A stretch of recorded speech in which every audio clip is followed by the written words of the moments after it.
see that the thin, or you see that axis? Yeah. The thickest part of the letter is here.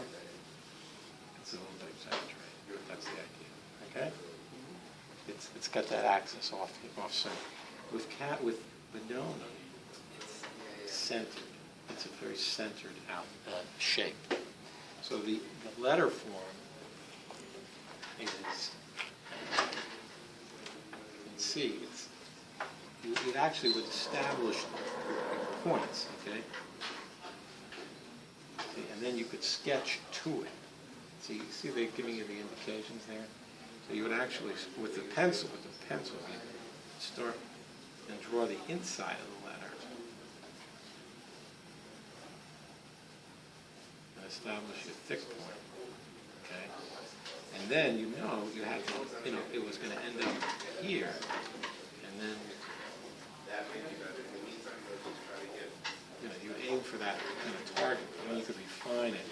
But all four of these are like the same, It's like flopped over, flopped, flopped. And I haven't done this also, but you get the idea.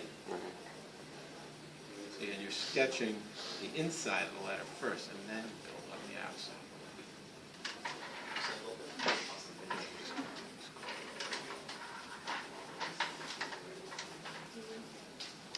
See how that works? So it makes drawing kind of fun because it's drawing. Actually, that's what you do. And when you think again, the structure.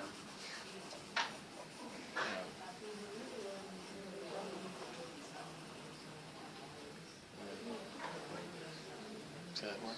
Yeah. So there's an underlying system of geometry. It's true also of Chasm, but it's very true of Benoni, because it was literally constructed using drawing tools. It wasn't hand-drawn in the same way that it was done with Benoni. That's beautiful. So this is the textbook we used to use. And there's two proportioning systems. This is important to know.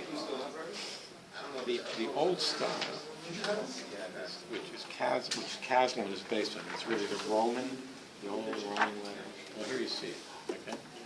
Is that you have wide letters, like an N. And the underlying idea is square, of this shape. So when you have narrow letters, what you're really doing is taking two smaller squares, stacking them on top of each other. And that gives you a narrow letter, right? With the wide letter, it's a circle.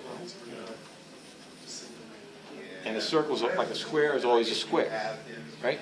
You shrink it up, but it's always a square. The sides are always the same. So again, with a circle, they're circles stacked, and then you stack them on top. The triangle, they're using the X's as an example. So this is the old style proportion system. Okay?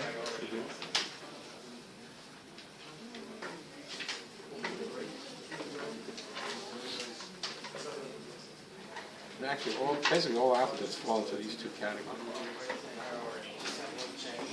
Okay? So here, the N is more of a rectangle. The same with the E.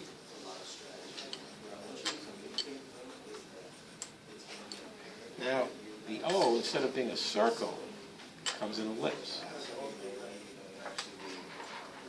Again, ellipse can be very narrow, but it's always an ellipse.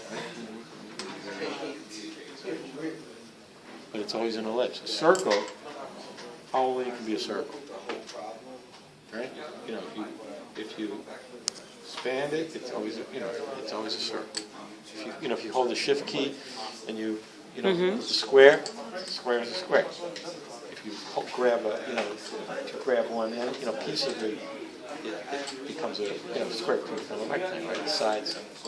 So the S, same thing. The S. Yeah. Well, there are two ellipses. And the A, and the idea is then that they're all pretty much the same width.